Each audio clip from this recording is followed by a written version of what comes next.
Good morning, traders. Welcome to today's market review. This is Fred Razak at CMtrading. Today's September 10th, 2019, and today is Tuesday morning. So looking at the major economic events at date, nothing scheduled for today, but looking at the markets, looking at the Forex market starting, the euro trading sideways while the British pound follows through on the upside. We spoke about that yesterday, how the British pound was looking very strong, and sure enough, it had a great trade. We'll take a look at that in just a moment. Now looking at the Dow Jones, it's staying strong. It's above 26,800-ish level, but the question is how much longer. It was kind of a mixed bag yesterday. We'll speak about the particular sectors. Looking at the commodities, gold breaks 1,500 on that support level to 1,490, while oil does the reverse and breaks resistance on the upside. We were trading within the range and broke above it. We'll take a look at that as well. And lastly, looking at the stocks that are, making that rotation in the market, the bank stocks continue to carry the market higher, including Alcoa, which are really the old school, the old, domesticated businesses that should take us out of potentially a possible recession. But let's take a look at the markets and see what we can expect from today's trading.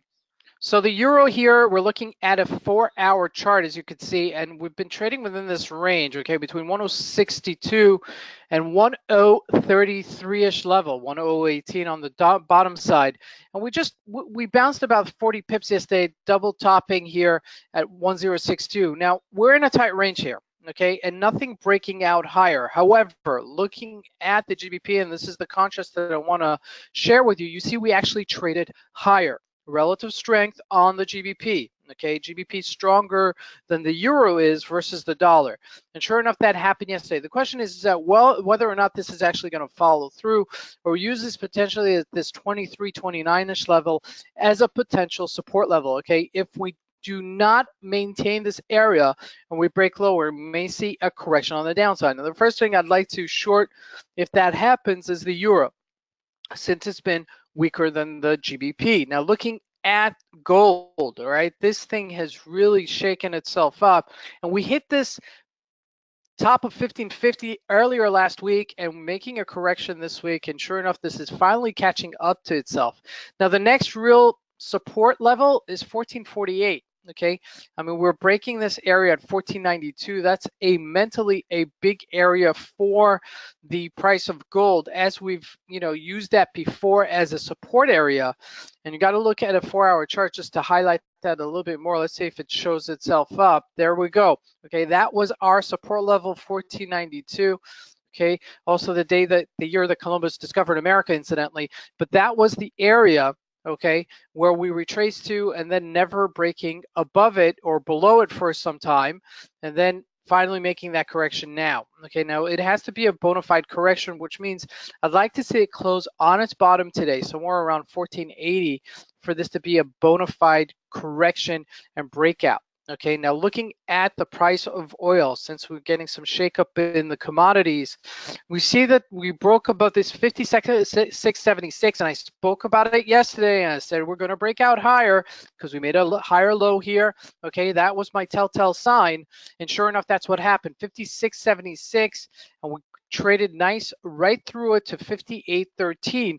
Now we retraced a little bit. Now this is the next resistance level. Okay, this is my Fibonacci retracement on the daily chart. Let's just look at that for a second.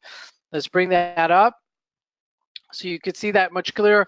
58.50-ish level is that resistance level. We're just shy of that. If that follows through, we could see it back in the $60 range. Okay, that could actually create and really happen. Now, looking at that Dow Jones, we're correcting ourselves right now on a 1-hour chart. We hit 26,850-ish level, above that even yesterday. Now, there was a little bit of a tug of war because when you look at the market as a whole, you saw a lot of red and you saw a lot of green. Okay, now the area that we saw a lot of green was the bank stocks. So let's take a look at Bank of America, 28.39 right now and trading up higher. Okay, when we looked at Microsoft yesterday, we were actually down. Okay, even though we're in after hours, we're up, but we traded down in Microsoft. Okay, so it's a little bit of a tug and war yesterday. However, looking to Alcoa, we finally made that correction. We spoke about this last week. This was a really great trade from $17 to $20 a share. Now, again, I'd like to see some follow through here, somewhere above the 28 26,900-ish level and then closing up higher, okay? Otherwise, I think we're going to be due for a correction either in the short term or as we enter the latter part of September. This is Fred Razak. I want to wish you guys a great trading day. Thank you.